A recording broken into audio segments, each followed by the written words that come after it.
அளவற்ற அருளாளனும் நிகரற்ற அன்புடையவனுமாகிய எல்லாம் அல்ல ஏக இறையவனின் நல்லருளால் நம் அனைவர் மீதும் சாந்தியும் சமாதானமும் உண்டாவதாக. ஒரு இளைஞர் முணுமுணுத்துக் கொண்டே வந்தார். ஏன் இந்த முணுமுணுப்பு என்றேன். என்ன சார் செய்வது? வீட்டில் போனாலும் எல்லா வேலையும் என் தலையிலேயே சுமத்துறாங்க, அலுவலகத்திலேயும் மற்றவங்க வேலையும் நானே சேர்த்து பார்க்க வேண்டியிருக்கு. ஆக மிகப்பெரிய சுமை தாங்கியாக நான் ஆய்ந்து கொண்டிருக்கிறேன். எல்லா சுமைகளும் என் தலையில தான் சார் முணுமுணுத்தார். பல பெண்கள் புலம்புவது உண்டு. எல்லாரும் என் தலையில சுமத்துறாங்களே, நானே என் தலையில சுமக்க வேண்டி இருக்க, எல்லாத்தையும் நானே பார்க்க வேண்டி இருக்க. புலம்புகிற பெண்களை பார்ப்பது உண்டு நாம். அதே போல குடும்ப தலைவர்கள், ரேஷன் கடைக்கு நான் தான் போகணும், பேங்குக்கு நான் தான் போகணும், என் ஆபீஸ் வேலையும் பார்த்துக்கணும், வீட்டு வேலையும் பார்த்துக்கணும், எல்லாத்தையும் நானே சுமக்கணுமாக்கும் அழுத்துக் கொள்வது உண்டு. எனக்கு மேத்தா எழுதிய ஒரு கவிதை ஞாபகத்துக்கு வருகிறது. வாழ்க்கை என்பது என்கிறது தலைப்பு. வாழ்க்கை என்பது என்கிற தலைப்பை போட்டுவிட்டு மேத்தா எழுதுகிறார், வாழ்க்கை என்பது பெட்டி படுக்கைகளை சுமந்தபடி ஒரு பிரயாணம். எப்போது நமது சுமதைகளை நாம் இறக்கி வைக்கிறோமோ அப்போது சுற்றி இருப்பவர்கள் நம்மை சுமக்க தொடங்கி விடுவார்கள் என்பது கவிதை. அதாவது பெட்டி படுக்கையில சுமந்தபடி ஒரு பயணம்தான் வாழ்க்கை. சுமைகளை நம்ம இறக்கி வச்சுட்டோம்னா, எப்ப இறக்கி வைக்கிறோமோ அன்றைக்கு என்ன ஆகும், அடுத்தவர்கள் நம்ம சுமந்து போய் அடக்கம் செய்து விடுவார்கள்.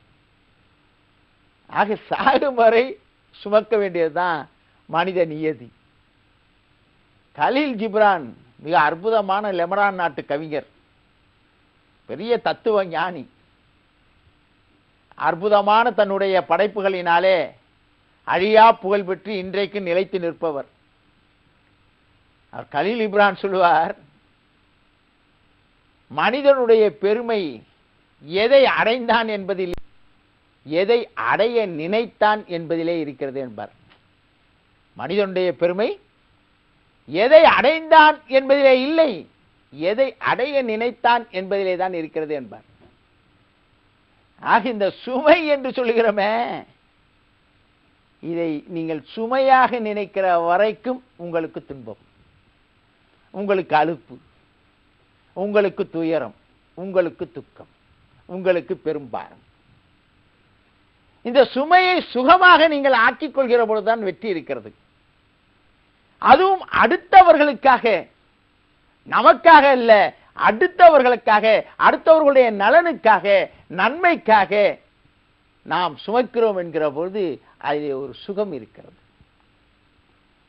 இரண்டு நண்பர்கள் வெகு தொலைவிலே இருக்கிற ஒரு ஊரிலே வேலை பார்த்தார்கள். விடுமுறை வந்தது, தங்களுடைய சொந்த ஊருக்கு திரும்பி வந்தார்கள். வருகிற போது வழியிலே ஒரு ஆறு குறுக்கிட்டது. காட்டு ஆறு, வெள்ளம் கரைபுரண்டு ஓடியது. பாலம் கிடையாது, அதை கடந்தாக வேண்டும். வேறு பக்கம் செல்லலாம் என்று சொன்னா பல நூறு மைல்கள் பயணப்பட்டாக வேண்டும். பார்த்தார்கள், பரவாயில்லை, நாம் நீந்தி கடந்து இந்த ஆற்றை கடந்து அப்புறம் சென்று நம்முடைய சொந்த ஊருக்கு போவோம் என்று முடிவு செய்தார்கள். ஆற்றிலே இறங்கினார்கள். ஒருவனுக்கு நன்றாகவே நீந்த தெரியும், நீச்சல் அடிப்பதிலே அவன் வல்லவன். அந்த ஆற்றை பற்றிய அறிவு அவனுக்கு உண்டு. ஆறு எவ்வளவு அகலம், நீளம், எவ்வளவு ஆழம், இப்போது தண்ணீர் எவ்வளவு வேகத்தில் வந்து கொண்டிருக்கிறது, இதனுடைய சுழற்சி எப்படி இருக்கிறது, எங்கெங்கே சுழற்சி இருக்கும், எப்படி நாம் நீந்தி போக வேண்டும், எல்லாம் தெரிந்தவன் ஒருவன். மற்றொருவனுக்கு இதை பற்றி எல்லாம் அறிவே கிடையாது. ஏதோ கொஞ்சம் நீந்த தெரியும், அவ்வளவுதான். 2 பேரும் குதித்தார்கள், நீந்தினார்கள். இந்த நன்றாக நீச்சல் தெரிந்தவன் இருந்தானே, அவன் தத்தளிக்க ஆரம்பித்து விட்டான். அவன் எதிர்பாராத அளவுக்கு சுழற்சிகள், எதிர்பாராத இடத்திலே சுழற்சிகள், சிக்கி தவித்தான். எங்கே வெள்ளத்திலே அடித்துக் கொண்டு செல்லப்பட்டு விடுவானோ என்கிற அளவுக்கு மோசமான நிலைக்கு அந்த நீச்சல் அறிந்தவன் ஆனான். ஆனா நீச்சல் கொஞ்சம் நஞ்சம் தெரிஞ்சவன் நல்லா நீந்திக்கிட்டே வந்துட்டான்.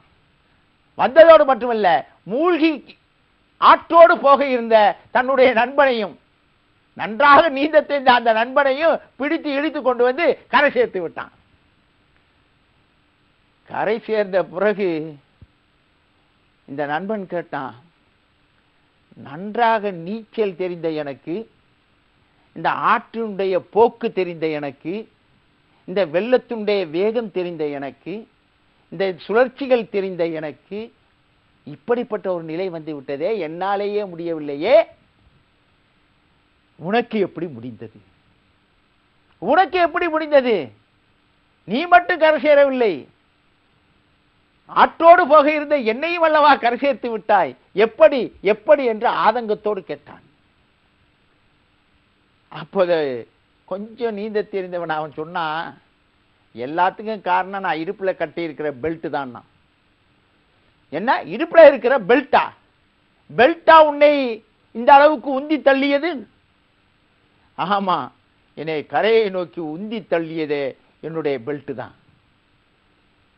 பெல்ட்டுக்குள்ளதான் நான் இவ்வளவு நாளா கொஞ்சம் கொஞ்சமாக உழைத்து, அவ்வளவு இரவு பகலாக உழைத்து, என்னுடைய மனைவிக்காகவும் பிள்ளைகளுக்காகவும் சேர்த்து வைத்த தங்க காசுகள் எல்லாம் இந்த பெல்ட்டுக்குள்ளதான் இருக்கு. இந்த தங்க காசுகளை எப்படியாவது அவர்களுக்காக நான் சேர்த்த அந்த தங்க காசுகளை அவர்களிடத்தில் கொண்டு போய் சேர்க்க வேண்டும் என்கிற அந்த எண்ணம் தான் என்னை உந்தி தள்ளியது. என் மனைவி மக்களும் தான் என் தோளில துடுப்புகளாக இருந்து என்னை உந்தி தள்ளினார்கள், ஆகவே வந்து சேர்ந்தேன் சொன்னான். ஆக மனைவி மக்களுக்காக அவர்களை சுமையாக கருதாமல், அவர்களுக்காக சேர்த்து வைத்த அந்த தங்க காசுவை சுமையாக கருதாமல், அது பிடித்து தள்ளியதால் வெற்றி பெற்ற ஒரு நீச்சல் வீரனாக அல்லவா அவனை பார்க்கிறோம். எண்ணி பாருங்கள்.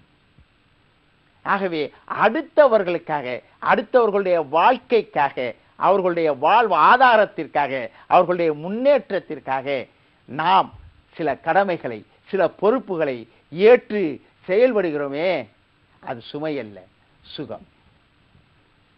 பைபிளிலே ஒரு வாசகம் வரும், பாரம் சுமப்பவர்கள் பாக்கியவான்கள். பாரம் சுமப்பவர்கள் பாக்கியவான்கள் என்று பைபிள் கூறுகிறது. பாரம் சுமப்பவர்கள் யார்? அடுத்தவர்களுடைய நன்மைக்காக, அடுத்தவர்கள் நன்றாக இருக்க வேண்டுமே, வாழ வேண்டுமே என்பதற்காக யாரெல்லாம் பாரம் சுமக்கிறார்களோ, அந்த சுமையை ஏற்று தங்களுடைய வாழ்க்கையை நடாத்துகிறார்களோ, அவர்களெல்லாம் இறை நெருக்கத்தை பெறக்கூடிய பாக்கியவான்கள்.